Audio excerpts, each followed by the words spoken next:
Hello, YouTubers, friends, compatriots, bootlickers, shields, dead slaves, sirs, peasants, vassals, minions, meat sacks. I'm Useful Idiot. Welcome. And let's go to the United States and talk about Wells Fargo and this new banking scandal. And of course, I'm just tickled. I'm just tickled to see banker scum in the spotlight again and people angry about banks because as my longtime viewers know, a lot of us YouTube pundits used to be our bread and butter to complain about banker scum. And over the last few years, you've had all these wars and stuff to worry about. And, all the banker scum activity has still been continuing, but people just don't seem to mind as much. But this one got everybody's attention, so let's get into it. The story is relatively new, but it has an unhappy ending that people aren't talking about. So first of all, it turns out that employees of the Wells Fargo Bank, and just as usual, the employees claim that the management knew about all these arrangements all along. And I tend to believe that. But anyway, 5,000 people ended up getting fired for creating 2 million fake accounts.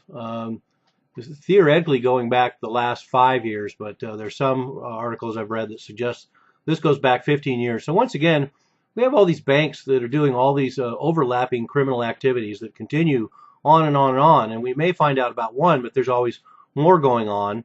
And then even if we do find out about one, they continue doing it. So the criminal activities continue. And ironically, of course, Wells Fargo is supposed to be one of the better too big to fail banks.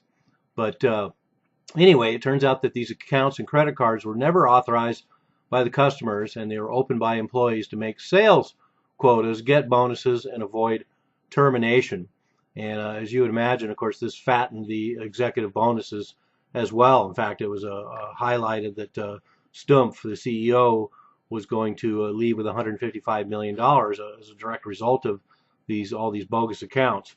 And he's going to forfeit $41 million, it turns out. But that still leaves him with $110 million rewards reaped from creating 2 million fake accounts, if not more. And 565,000 credit cards were created. And another bad underside of the story, of course, is the fact that shouldn't surprise anyone that Wells Fargo targeted those least able to keep track of these and preyed a lot on older people. And no surprise there.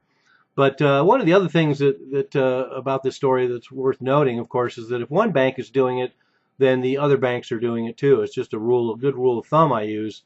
And the 30,000 other complaints about other banks doing the same thing suggests that this is also true of Bank of America, J.P. Morgan Chase, and Citigroup. So be prepared for these similar kind of stories to come out about these other banks. So anyway, Wells Fargo, of course, is having a lot of bank runs right now.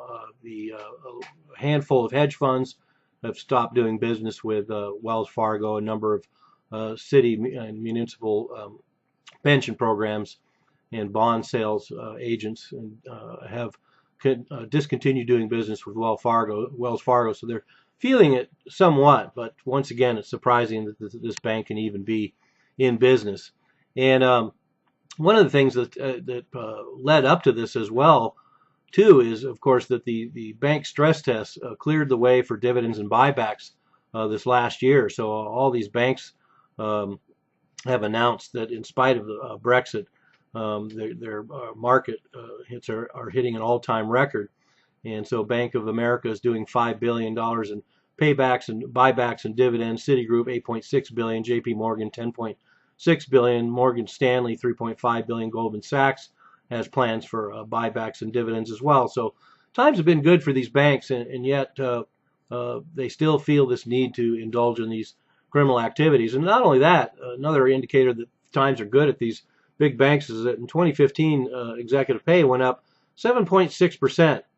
And the chief of the top 6 U.S. banks rose an average of 10%. That's twice as large as the increase in pay in European rivals.